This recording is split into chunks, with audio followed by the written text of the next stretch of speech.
storage is made up of these New Age cabinets.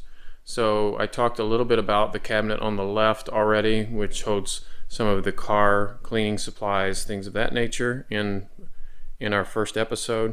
But this episode we're starting at the sink and working our way over, and then also the upper area, which includes the totes above. Start at the top here with the totes.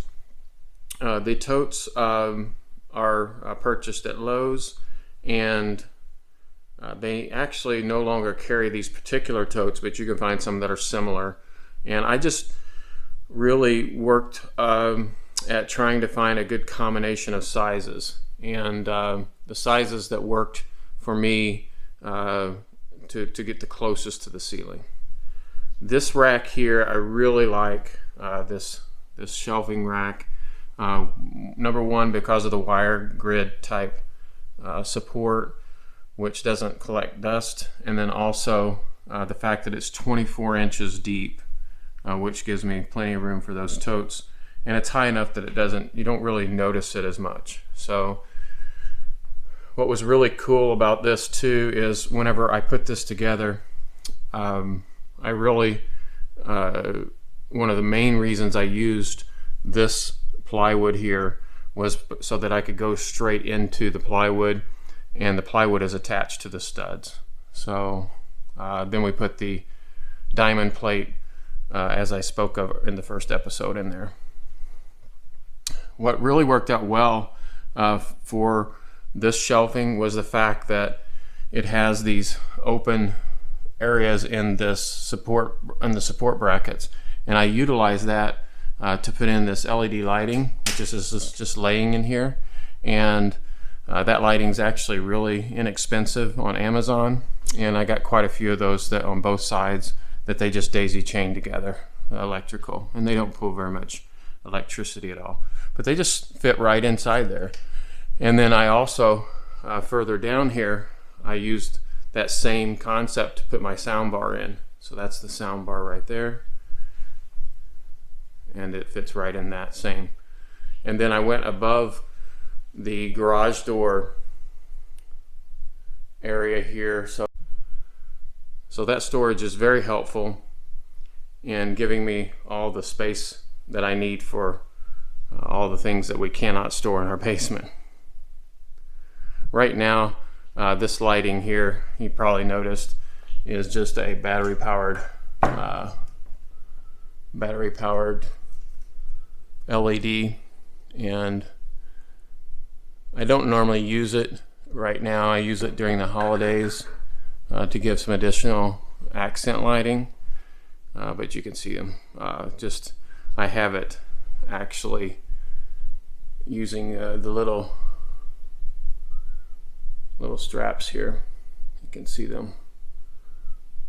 Zip ties is what's holding that on that one bar. Okay. So storage in this particular cabinet, we use this storage for our paint supplies, and you'll notice we put our spray cans on top, and then we have the plastic totes to organize some items, and then the larger cans, and then our 5-gallon buckets on the bottom. Great place for all the paint supplies. Oh, these little magnetic hooks are great in here to hold different types of items. And you can see a little hook there, magnetic.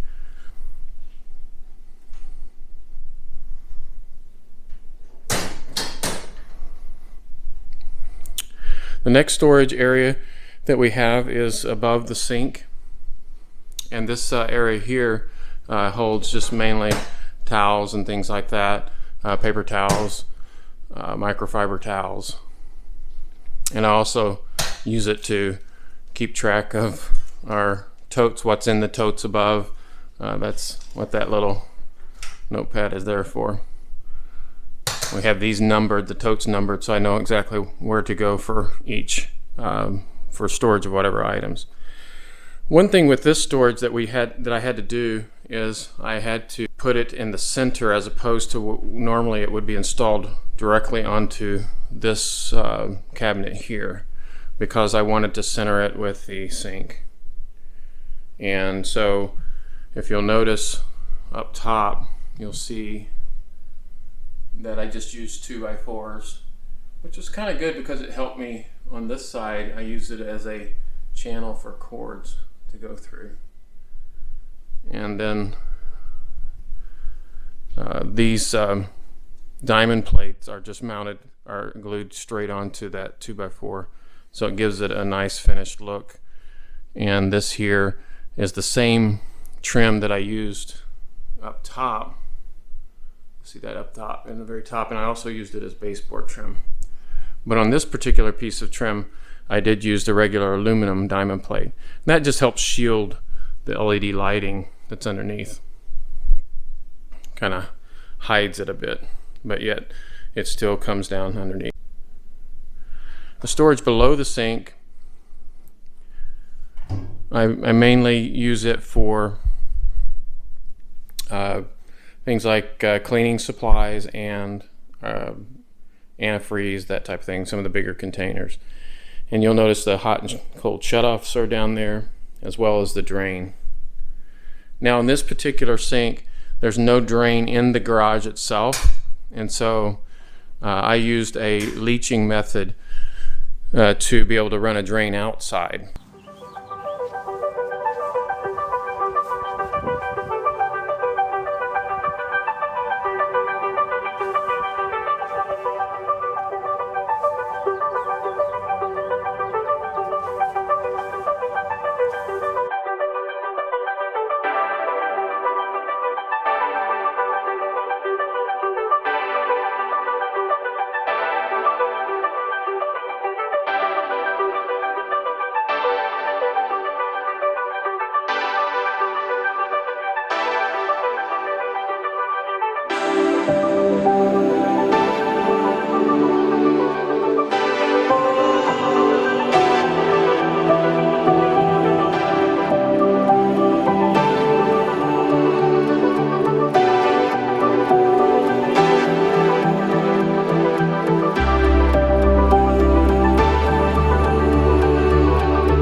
And so I do have hot and cold water.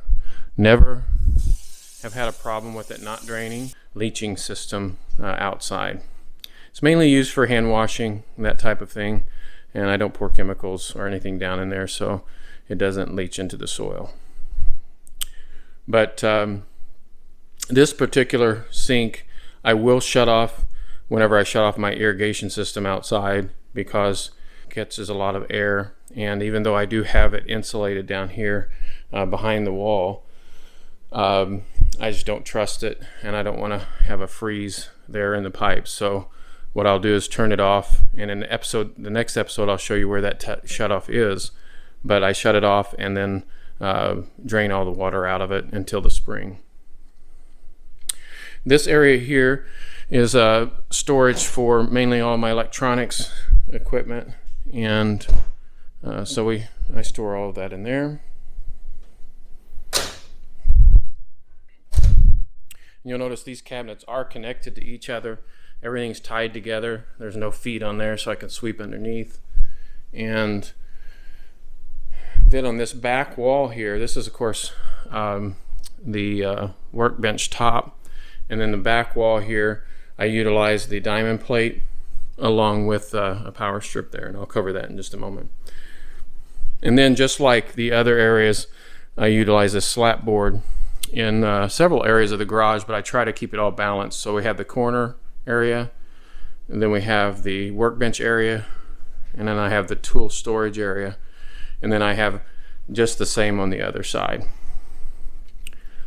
All right, so we're going to move on to I guess I could cover this other cabinet that rolls underneath there, and I'll get in the time-lapse video, you'll see where this goes, but this slides underneath, and then I just have all my miscellaneous bits here for my screw gun, and then drill bits, fasteners, including tape, and then my battery storage of the different types of batteries we use here. Okay. So on to electrical. Let's talk about lighting a little bit. The lighting that you see here, the LED lighting, it does go completely around, and I have that to where even here behind items, that LED lighting continues and all the way around. And then I have the underneath portion here, also LED. So I utilize these two remotes for that, and one of these remotes covers this area underneath. So like you can see how that changed when I push that. Red, green, and we'll go back to blue. And then this remote here is used for the other lighting. So we have that lighting up top. What I really like about this particular lighting is the fact that whenever I make a change on the color, when I turn it off and then turn it back on, it does remember the color, and it stays the same. That's real important with the smart lighting, so that whenever I turn things off and turn things back on again, it stays the same color.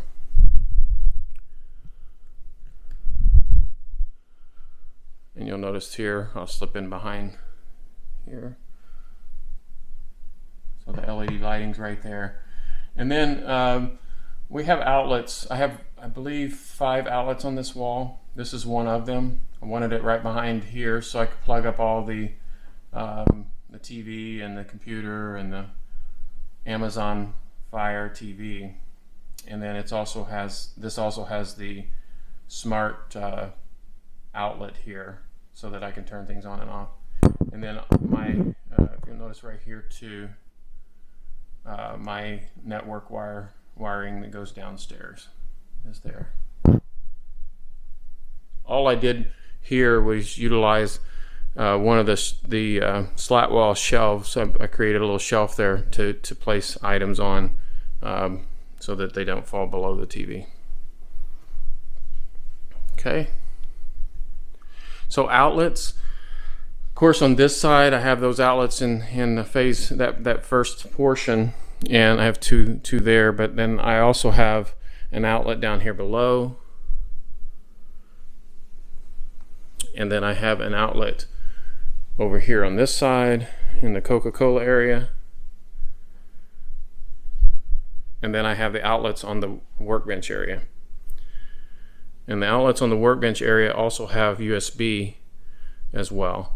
I purchased this at Lowe's. It's just a power strip, and then I made sure came right underneath the slat wall, and it was just the right size. Then I just glued the diamond plate on above that and below it, as you can see. So it makes it look like it's all built in as a part of that, which I like that continuity of the diamond plate as well.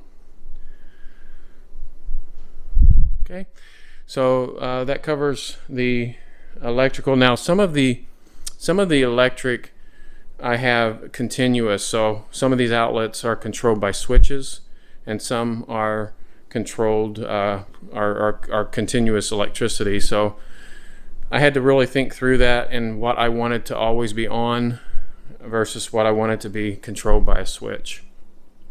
And so those are important aspects to as I put this together, what I wanted eventually to happen here in the garage. The TV is connected to a sound bar, and then also connected to a computer, which is right here. And then it's also connected to the Amazon Fire Cube.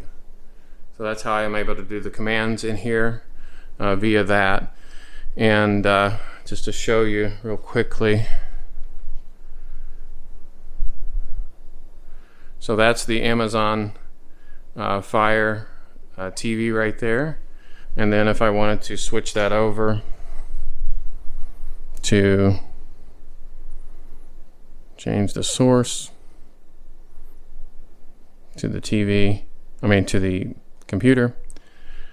This is the computer side. So mainly I use the computer for my cycling trainer, and so I set the cycling trainer right here in front, and that way I have a good view of the TV and utilize the Bluetooth with my trainer to be able to do the training on that. Also, mainly in here I just use the Amazon Fire TV mainly for any other type of media that I want to play in here, including YouTube and all of that. Okay, well, I think I've covered just about everything. I'm trying to think through this here. Talked about the lighting. So what I'm going to do next is I'm going to do a time lapse of putting everything into place, including the Coca Cola area over here and all the items that go here, and then we'll do a wrap up at the end of this video.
Well, one thing I didn't talk about was my handy step stool.